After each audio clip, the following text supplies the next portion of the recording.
হ্যাঁ গো, তুমি অফিস থেকে ফিরতে এত দেরি করো কেন? একটু তাড়াতাড়ি আসতে পারো তো। আরে অফিস ছুটি হওয়ার পর সব বন্ধুরা মিলে একটু আড্ডা মারি, তাই জন্যই দেরি হয়ে যায়। শুধু নিজের দিকটা দেখলেই হবে? আমার দিকটা কে দেখবে? আমি যে সারাদিন একা একা থাকি, তা আমারও তো একটা সঙ্গী লাগে, একটা কথা বলার লোক লাগে। ও এই ব্যাপার, এটা তো আমার বায় হাতের খেল। কেমন করে?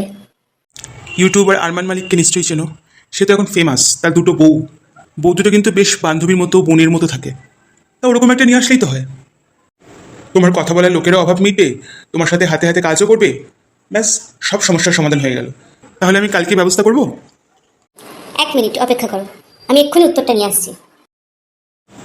আরে হ্যাঁ বা না তো মুখ দিয়ে বলবে, আবার কোন জিনিস আনতে গেল।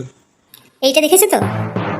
ভগবান কিন্তু নিচ থেকে মাঝখানের পোর্শন পর্যন্ত অর্ধেক করে রেখেছে, আর বাদবাকিটা আমি করে দেবো। নিয়ে যাকে নিয়ে আসবে তাকে দেবো অর্ধেক, আর আমি নেবো অর্ধেক। হবে তো তোমার? তাহলে তুমি নিয়ে আসতে পারো, কোনো অসুবিধা নেই।